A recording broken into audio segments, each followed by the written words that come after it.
And it looks like we are live with another episode of the Manny Wolfe Show. As always, thank you for tuning in. And today I have with me a man named JAIME KEELING, who I've been watching and observing for a while. Seems like a fascinating guy, and we're going to find out whether that's true or not today. JAIME, how are you, man? How's it going, mate? Good. The Wi-Fi is a little bit skippy. Let me just try something. All right.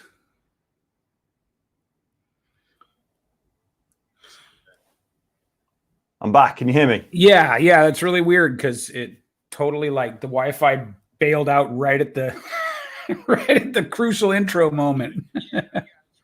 I do apologize. Hello, everybody. It's great to be here. Thanks, Manny, for having me on the show. Really appreciate it.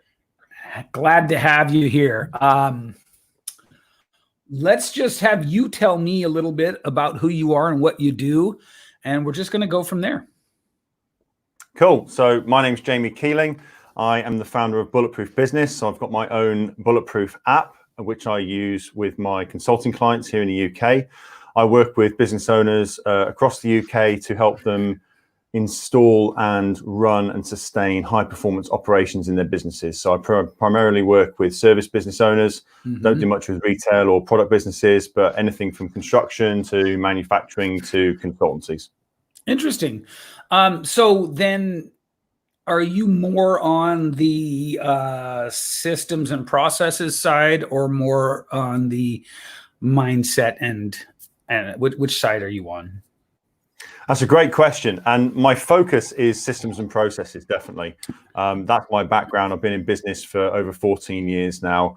And my previous business, I was part of my family's business. So it was a multi-million-pound specialist construction firm where we were designing and building media facilities. So we did a lot of recording studios, TV studios all over the world. We did some for some famous bands, for some famous big name producers, and even one for a president of a country, believe it or not. Nice. So it was very interesting, but it was a big business. And I walked into that business when it was about 2 million turnover. And we proceeded to grow that from 2015 to 2017, all the way up to a £6 million order book.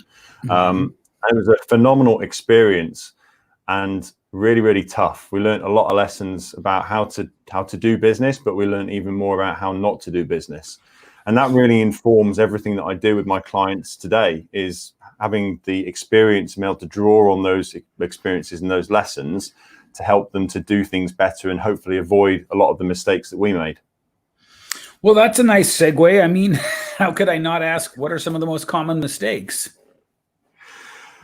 Not knowing the numbers is a big one. And numbers could be anything from understanding the P&L to cash flow, managing cash flow, right through to operational KPIs. You know, be surprised how many businesses are doing even multiple millions and don't have firm targets, KPIs. You know, they don't know where they're aiming. And it's all very well and good firing your gun, but if you haven't got a target to fire it at, how do you know if you've been successful or not?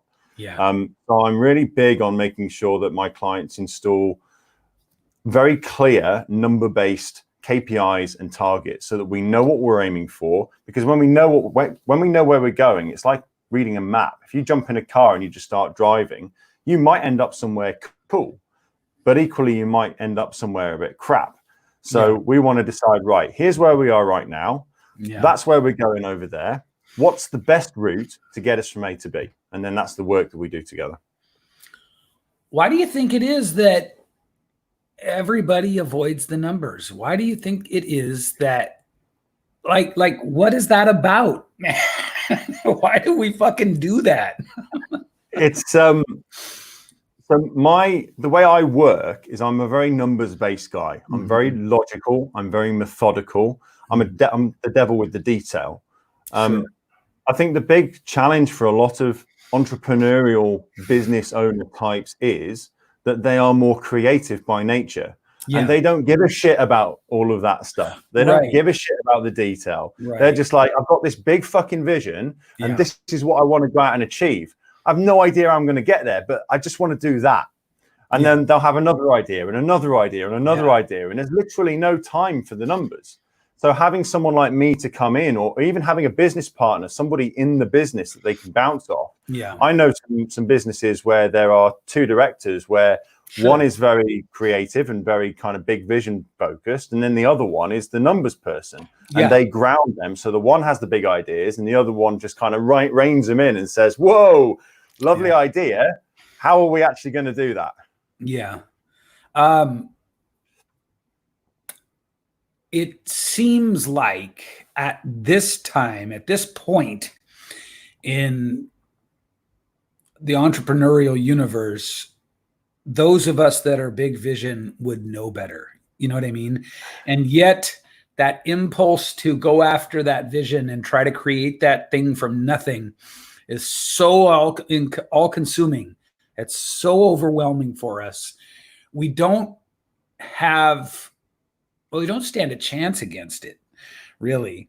But I know that it's not the case, but it seems almost comical, almost like a Keystone Cops kind of thing that I'm a big vision guy, without a doubt. I mean, you can always tell who a big vision person is because they have so many more failures than successes, right? And only now do I have a team with me where we have even one person who is adept with the numbers, who understands the numbers. It's something that I feel like I kind of want to shout from the rooftops. You know, you need that person, whether you hire them or partner with them or in whatever way. Guys like me need guys like you. It's just very true. Yeah. It's such an interesting phenomenon. It's funny because when this first really hit home for me was in my family business. And we were going through this phenomenal period of growth. We were working with our very first business mentor, which completely changed my life, both personally and professionally. So I'm a big fan of mentoring in general, though I think there's a lot of bullshit out there these days as well. We can talk about that too. I'd like to. We did an exercise. We went through a process called talent dynamics, and we basically did character profiling for each one of our staff. And up till that point, I know I personally had many frustrations with certain members of staff, and I know they were shared throughout the director team. And that process helped me to understand that actually the reason this person is crap at that and they don't do a good job is because they're just not suited for it in the character profile. Right. So rather than try and ram that square peg into the round hole, let's just give them someone else's shit that they're going to thrive on and take away their shit and give it to somebody else who's better suited to it to thrive on. And I tell you what, we completely restructured the business after we did that exercise, put heads of department in place and really proper structure. And it revolutionized how we operate. It really did. Now, you said you work with construction companies. First, before I get into the exploration here, I think that construction is different in the US than in the UK, in the sense that, and correct me if I'm wrong, in the UK, is it still considered a respectable industry? Depends what you mean by respectable. I mean, construction is a really tough industry. Yes, it is. It's really, really tough. Let me tell you exactly what I mean. Over here, so just before I went off and got my own license and opened my own shop many years ago, I had the odd good fortune of being placed on a crew for someone else I was working for. And go figure, it was a guy directly from England, a guy directly from Scotland, and a guy directly from, what was it? Wales. Oh, awesome. So, yeah, so it was just 3 European craftsmen, all 3 of them older than me. All 3 of them had come here themselves from the UK, and they had a whole different approach They were all painters. A whole different approach to painting, a whole different mindset to it than virtually anyone I had seen before them, with maybe one or two exceptions. And I was one of those guys who, for any number of perfectly valid reasons, I moved from crew to crew quickly. I couldn't take people's bullshit. I was really looking to improve my skills. I always thought it would be better to quit the crew than throw somebody off a roof. I just thought that, there's a choice to be made there, and sometimes, right? I can't take the abuse. I've heard of some things like that happening on site. That's for sure. Yeah. And I can't put up with it, And so because of those reasons, I moved around a lot. And so I saw a lot of different dynamics, a lot of different bosses, a lot of different employees. And it's not to say there's no one in the trades here in the US who's noble. But what I will say is, by and large, it seemed like the last stop before jail or the first stop out of jail for a lot of people. Just very little true pride in the work. And the industry itself over here, I think if you get to a certain level where you're talking about commercial work, and you're talking about large scale work, and you're talking about things like that, it might be a little different. But at the level that I played at and worked at, it was mostly, small builds, residential repaints, stuff like that. It was a rogues gallery. And that goes for the contractors as well as the employees. So I happened to be put on the crew with these three guys, and they're like, no, it's not like that at all in the UK. One guy in particular, Miles, he said, when you turn 16 in school, you can then start to move toward a career path in the UK. And one of those career paths, which is held in the same level of esteem as the others, is construction. Mm-hmm. So you've got law, you've got medicine, you've got finance, you've got construction. So I think that first of all, is it similar to what I've just described over in the UK now with construction? Is it still a reputable? I understand what you mean. So it is, but there are definitely rogues over here as well.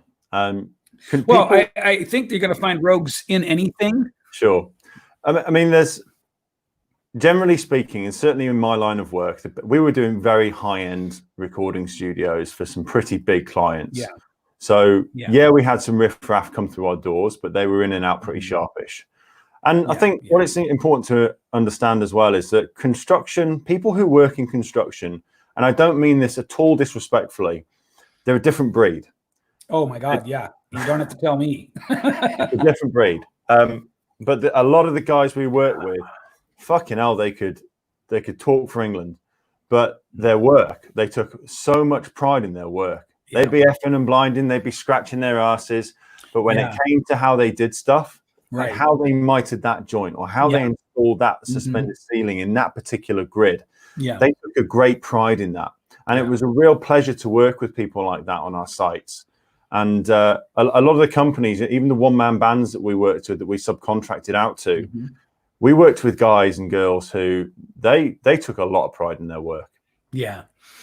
I think that from as much experience as I had in the trades, which was roughly 20 years, and I didn't have a large perspective. I didn't do any large commercial stuff.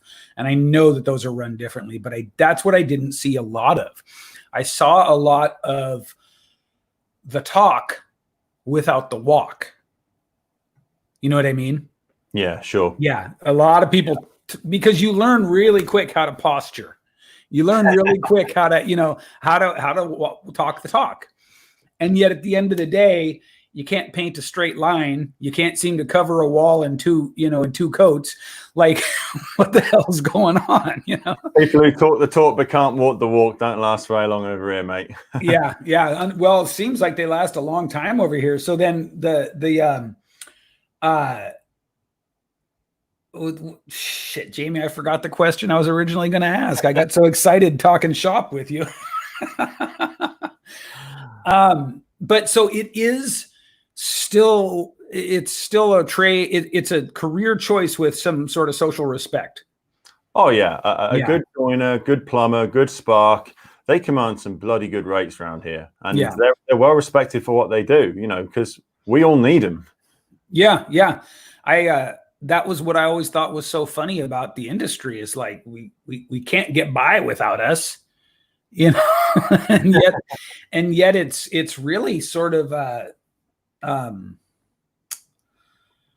well, it's just a tough grind, you know, and I think it attracts a certain kind of people, and I don't know about over there, but it's so expensive to be in the trades over here. If you are a contractor, it's so expensive over here. It makes it so hard to do an honest day's work, at least in California. Yeah, no, I can imagine. I've got relatives that live over in the States, so I understand a little bit about how it is over there. But I mean, even over here, a lot of the big boys, a lot of the really big contractors, they're working on such low margins. But we were lucky because we were working on third. So a third would be our materials, a third would be our labor, a third would be our profit, our gross profit on the projects. And let me tell you, that for construction is not typical over here. No, it's not typical here either. But it's because of the perceived high value and the high skill level required for what we did with all the acoustic isolation and the acoustic treatments and everything else that went with it. So it was high value work, which is why we run that business. Well, that business is still running. It's been running for over 20 years now, maybe even 25 years. So we've weathered the big recession back in 2009, and we had some tough times in 2011. But we were lucky in that people still wanted what we did. And, you know, we did one of the things I get a lot with that business as well is, well, you wouldn't think there's that many recording studios that needs to be built. Like, it seems like a pretty niche. But man, you'd be surprised. We were never without work, and we were doing projects from 20 grand up to 2-3 million in the end. And we were doing a lot of small private jobs for small name producers. We did a lot for big name producers as well. We did some for companies like Fremantle. They did a lot of the big games, a lot of the big TV shows. But then we did a lot for education. We did an awful lot for education. And our summers were extremely busy doing colleges, universities, because it's like, I'm not sure what it's like over there, but over here it's very much like a business. So they've got to get bums on seats so that they can charge the tuition fees. The way they do that is by having the best facilities to draw those students in. So it was like, you know, we do the one campus, and then someone else would want it doing because now they're competing with that. And then another one wants it doing because now they're all kind of raising the bar and wanting to compete at a higher level. Yeah, well, it's certainly the same over here with universities. It's all prestige factor, right? And it's all like, so I would agree with that. That's really cool. That is really cool that you found so much success with such an incredibly niche service. Well, we were one of probably 3 companies that were doing that kind of stuff, and two of those companies, there was no way. I mean, when we were doing $500,000 up to £2 million projects, they just didn't have the resources, they didn't have the manpower, they didn't have the buying power. So we weren't even really competing with anybody. And most of our business lives, we didn't advertise, we didn't pay for ads we did do ad campaigns later on, but 99.9% of our business came from word of mouth. Now, what I will say about that is that sounds great for anybody else out there who's in that situation. Fair play to you, and that's brilliant. But the one thing about word of mouth, and this is what we found, is that you can't control it. So it's great when it's coming in, but you do get these inevitable peaks and troughs in business. And we found that extremely hard to deal with in terms of cash flow. One of the things that we started to do was pushing more advertising and doing more promo because it gave us more control, enabled us to level out those peaks and troughs. There are any number now, and have been for a while, of internet-based lead generation services over here that claim to address that very issue. Over here, however, and I don't know if you guys got to have something similar over there. I'm sure that somebody has thought of, catching all the leads in Google when somebody's searching for a builder. Over here, the services they're horrible. They sell the same lead to multiple people. They have no way of dealing with the fact that when somebody looks on Google for a lead, or not for a lead, but for a service provider, chances are they've also got a phone number somewhere in their wallet of someone to call. So you're always bidding against, if you ever bid against only 3 other people, you're doing great. So true word of mouth is when somebody calls you up and says, you painted my daughter's house last year. I loved your work. Come on out. That's when it's good. Otherwise it's a savage industry, man. Well, it is. We've got 2 different types over here. So we've got the type that you're talking about, the kind of the Barks and the recommended trade type websites, which in my experience, you can get work through them, but they're kind of on that lower level. But then we do a lot of tendering over here. So in fact, all of our bigger projects, apart from a few private jobs, we would compete for on tender. So they would go out, they would select 3 companies for tender. So you were only competing with 2 other businesses. Yeah. And then you put your price and your spec together and do your costing, all the rest of it, and you'd be selected based on a multiple of factors. It wouldn't just be down to price. It would be how well you put the tender together, what your health and safety was like, how well you were able to meet the spec, especially because it was very specialized work that we were doing. Right. So we often won tenders where we were actually the most expensive, but we had such a good portfolio and we had such a good portfolio of clients in our back catalog that it was a no-brainer for people to work with us. Yeah. The amount of new build and custom work that I did was the same way. I really, in that way, I liked that kind of stuff much better. I also liked being the first one to paint something. You know what I mean? It's like, so if you can really make it pristine, that's a testament to your skill level. And I always felt like I was sort of a Michelangelo in a cartoon world, like there's so much. Anyway, I want to get into some other stuff. I mean, I can probably talk the back end of construction with you all day, every day, but let's see if we can't make it somehow relevant to the audience in some small way. And so what you do now is you are in consulting. Correct. For other businesses. Yeah. And we talked a little bit about how it's usually the main bottleneck is the visionary, right? That's because nobody knows the numbers and nobody wants to stop and by the way, that was my downfall in construction. I never knew the numbers. I'd make a ton of money and I'd just put it in the bank and pay everybody and buy the materials, and I had no idea how I did at the end of the year. Man, like so many people are in that situation. So many business owners, that's life for them. Fucking hell, it must be stressful. Well, it's only stressful when things are slow, right? Yeah. But the difference is this. The difference is when you live like that, all you've got is a job. You don't have a business yet, right? And I think that's the piece that we get caught up in a lot. It's not a business until you're working on it and not in it. You know what I mean? Yeah. And again, that's the mistake that a lot of people make, especially in construction with tradespeople. Yeah. They get fucked off with wherever they're working, whoever they're working for, and like, do you know what? I'm better than this. I could do a better job than this. And the standards are shit, and there's no health and safety, and like I'm letting myself down by doing this quality of work because I'm rushed, underpaid, I'm overworked, and I'm just eased off. Yeah. And I think, nah, fuck it. I'm going to go and I'm going to start my own business because I can do this better.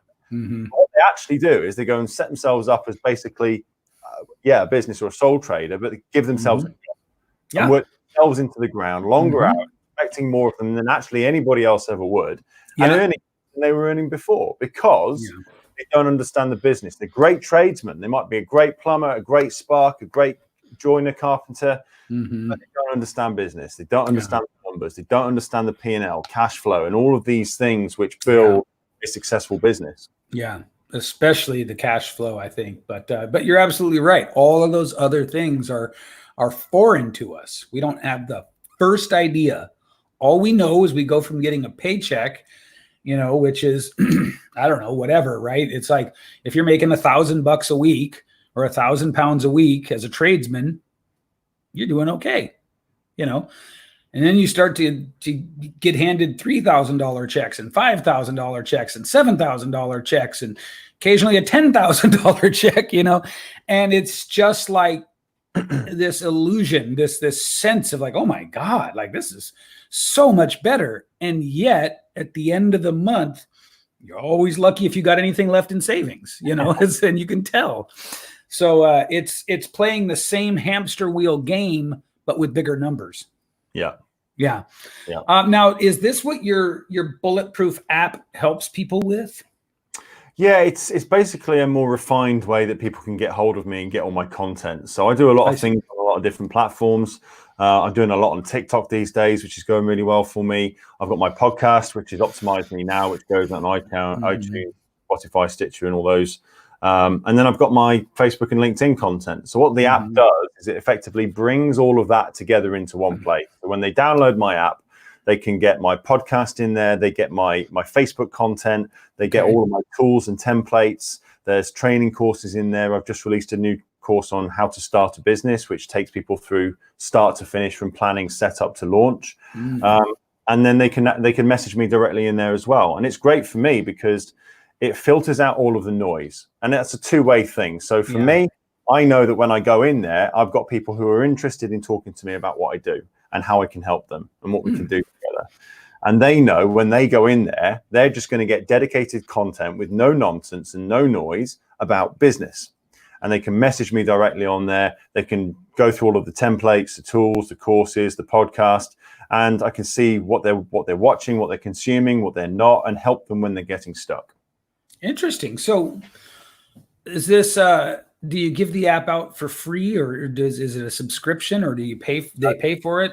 Yeah, it's totally 100% free. All of the content on there is completely 100% free. I have got the option to charge for various aspects of it.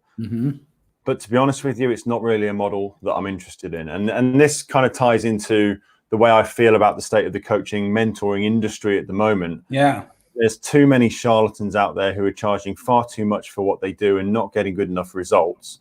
And I think that there is a lot more that could be available for free, because this stuff, this new course I've just released, How to Start a Business, it's 16 videos split across 3 modules with 11 templates.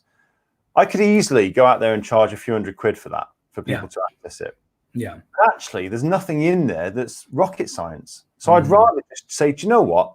Here's my course, take it for free, get your business started, or even if you've already started a business, go and do it and figure out, do the bits that you missed, because guaranteed you did. Yeah. And then when you've got a thriving business, because you set it up properly and you're making money and you want to take it to the next step, then we'll have a talk about doing some one-to-one stuff, or maybe coming into one of my group programs, because then you're going to be ready. I feel that doing it that way is helping to set people up for success and put some of my skin in the game first, rather than just expecting to be able to charge 10 grand or 15 grand for like a 12-month mentoring course when people don't actually know what they're going to get. Let's talk a little bit about the problems with mentoring, maybe the misconceptions about it. How would you define a mentor in the right way?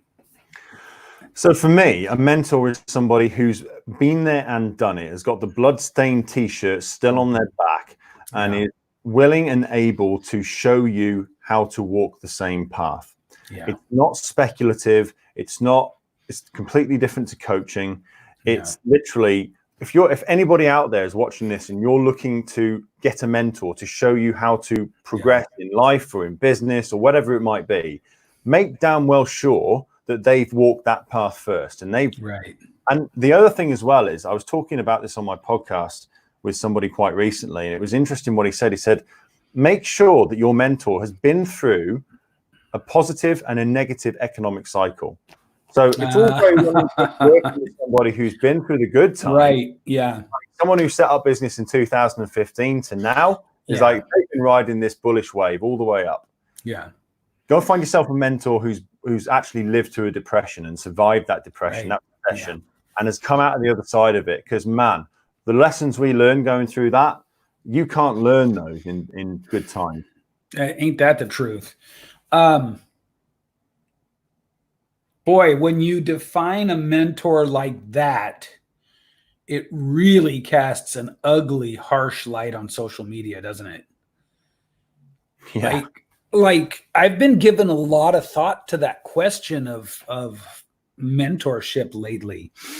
I think there's some, unless it's a one-on-one thing, or perhaps a small group, and unless that person who is doing the mentoring, unless it's a big part of their current mission, I find that, I don't know, in my experience, all mentorship has had, I'm trying to find a way to say this that doesn't disparage a small percent of the people I've hired, because a small percent of them I respect tremendously still. However, the program didn't match what I knew I needed from a mentor. And I can massively relate to that. Yeah. I've worked with several different coaches and mentors since 2015. And the one in particular, Gavin Preston, he changed my life, because I'd never done anything like that before. And so he introduced me to people like Tony Robbins, Daniel Priestley, you know, the best of the best when it comes to personal development and business and entrepreneurship. And so being with somebody who could show me, because he'd already walked that path, and he helped us grow the business from 2 million to 4.5 million in 12 months. So like we did achieve results. But what we didn't achieve was profitability. You know, we did 4.5 million in sales, but we had a massive hole at the end of it, man. Like, that's what I mean about learning those tough lessons, is we went through that. We did all of this revenue. I mean, 4.5 million, Christ, mate, we were turning over 500,000-600,000 a month through the summer months of 2016. Those are insane numbers. But then I've worked with people where there's been no accountability. You know, you're in rooms where there's 40, 50 people, and it's like, this is not even coaching. This is not mentoring. This is just like a bunch of people sat in a room paying an obscene amount of money, most of whom aren't getting results. I got to be honest with you, man. This kind of stuff being so prevalent has me second guessing the whole industry. 100%. And this is something that, so I worked with coaches and mentors up until summer last year. And I learned a lot. But I particularly in the last few years wasn't getting any results. And I cut all ties with all coaches and all mentors in August 2019. Really? Yeah, completely. I then proceeded to, I was in a bad way mentally, I'll be honest. I went into a bit of a depression. I basically stopped being active in my business. I had clients at the time, so I was serving them and I was showing up for them. But in terms of marketing, in terms of sales and just all that other stuff, I was just doing the absolute bare minimum. It was like, look, I've got these clients, I'm loyal to them. I don't want to take their money and not serve them, so I'll serve them. But everything else was just like, I can't be asked for this. You know, this whole industry, it got on top of me, and I was like, this is utter bollocks. There's so many people out there who are screwing people over and taking money, and you know what? They're still fucked up themselves. They haven't got it clear up here themselves. They haven't got their business humming themselves, and they're going out there trying to be business coaches and business mentors, life coaches who are fucked up in the head and who are just suffering and like crying themselves to sleep. And that sounds harsh, and it probably is, but I'm being as direct as possible here to get the message across. And I kind of went through that 6-month period towards the end of last year. I ended up getting some counseling towards the end of the year as well to help me work through some of those issues. It wasn't all to do with the whole coaching mentoring thing, but I felt like I'd spent all this money and spent all this time on this process, and it had been a complete waste. Like, no one held me accountable. We were asked to, like, what are the 3 things you're going to do before the next session? And it's like, you write them down in your little book, and no one would ever check them. No one ever asked me what my revenue was. No one ever asked me what my profits were. It's like, you're taking thousands of pounds off me here, and there's no accountability. It's almost like you don't care. And so at that point, towards the end of last year, I was like, well, I'm not sure I want to be in this industry. I love what I do. I love working with my clients because I know I get fucking results. but this is bollocks. And I really don't want to be tarred with that brush. I really don't. And then you see, I don't know if you've seen much of it over there, but there's a guy over here called Samuel Leeds, and he's been in the news and the media a lot here recently. He's reported on the BBC. There's an entrepreneur called Shaf Rizal who's been doing a lot of exposés on him on his YouTube channel, where he's taking tens of thousands of pounds off people and giving them no value, not getting results. People have taken their lives as a result of spending money they didn't have with him. They've taken out loans to do his courses, and that just makes me sick to my stomach. And I do not want to be lumped in with people who follow those kinds of practices. And so I had to do some deep soul searching. It's like, well, we're not all bad, because I've known people who are good mentors. Right. Yeah. I know I'm a good mentor, because if I take someone's money, I show up. I make sure I show up. And I think my attitude is, and I think lots more people need to take this attitude, is that if the people you're working with are not getting results, and I don't give a shit if it's because they're lazy, or if they're not doing what you've told them, or maybe you're just a shit coach, or maybe your characters, just your personalities just don't gel. It's your responsibility as the coach. It's your responsibility as the mentor to terminate that relationship. You should not be taking money off people unless you know you're getting them results. And I said I'm a numbers guy, and I track stuff, and I'm all about the systems and the processes. I track all of my clients' numbers. I know what their revenue is month by month, their profit, their net, their gross, their cash flow, how many staff they've got, what their satisfaction is amongst their employees. I know all of that stuff. I know what sales they got in their pipeline, because I take it seriously. And I want to know that if I'm going to take a 50 quid or 800 quid or whatever it is, however we're working together off you, I want to know that you're getting a return on that investment, because otherwise I don't want to take your money. And that is a big thing that's missing in the coaching and mentoring space, is people are too desperate for the money themselves. And so morals and ethics seem to fly out the window. Yeah. I mean, it's too easy to hang your shingle, right? It's too easy to literally wake up one day and go, I'm this now. I'm a coach. Yeah. And then all you have to do is start following other coaches who do what you do, and start watching how they do what they do.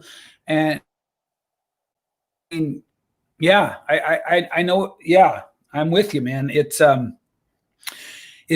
so every time I have these conversations, like 95% of them, I don't vet you guys ahead of time, right? I do that on purpose now, because I got so much faith that the conversation is going to steer to something meaningful like this, and something relevant. And this has been no exception. There have been about 97% of my interviews have all been like this. And this is like exactly where part of my head is at right now. So for you guys watching and listening, I had no idea Jamie and I were going to get here. But this is, I mean, I am rethinking everything in my business. You know, and it's really, if I'm being honest, my business is my brand. It's my personality. Yeah. That's what my business is. I don't know how many people would come forward and say that. You know, I find new ways that I can help people. And then I sell those things. That's what I do. That's it in a nutshell. I have far better success a track record than the industry, but it's still nowhere near what I'd like. And so one of the big questions for me has been, how can I change my offer and change my services so that I have more control over the results? Or, barring that, offer something that is 100% like what we would call a very, very low ticket offer. It's 100% incumbent upon you to take the action. Yeah. I'm not taking enough money from you that anybody would expect that, you know, I do anything but provide you with the tools. One of those two, but everything in the middle to me gets really, really personal. You know what I mean? You do know what I mean. I can tell you know what I mean. But it gets really personal. Like if I keep showing up to our calls together and you're not taking action, that's a bitter pill for me to swallow. if you're taking action, but it's somehow just not working, that's a bitter pill to swallow. And then, of course, seeing, I won't name this guy, but back in 2017, I did my first live event, and this guy shows up to the event, and do you know what a sycophant is? Yeah. Yeah. He's totally sycophantic, right? He's just, oh my God, you're the best. You changed my life. Blah, blah, blah, blah, blah, right? 3 days later on social media, I see this guy declaring that he's now a public speaking coach, which is what I was at the time. So he comes to my event and decides he's spontaneously a public speaking coach. And it's just, as I track him over the last 3 years, I saw somebody calling him out on a video it's just, the industry is just so not inherently bad, but just so full of what you'd call opportunists and bad actors. Full of bullshit, mate. It's full of bullshit. It's full of bullshit. You're right. There's such a low barrier to entry. It's so unregulated. It's so uncontrolled, and it's so easy. Problem is, you get people who have got some confidence, and they can stand up and they can speak with a bit of conviction. Yeah. And they must be, because they believe in themselves, and that's half what you need, right? But speaking coaches, crikey, I've done plenty of public speaking myself. Never spoken on any big stages. I would never teach anyone public speaking. Someone will buy me a beer down the pub, and I'll give them a few tips, because I've done enough to know that I can hold a crowd. Yeah. But man, to sell a course for $2,000 or $3,000 to go and teach public speaking, I'm not there. I don't feel qualified. And I think you've got to qualify. You've got to have got to a certain level before you can start pushing your services out there to teach other people that stuff. Would I talk to clients who I'm working on their businesses with about it? Yeah, I would, because it's something I do. I am qualified to talk about it. Right. But I ain't going to go and do a public speaking course, because I'm just not qualified.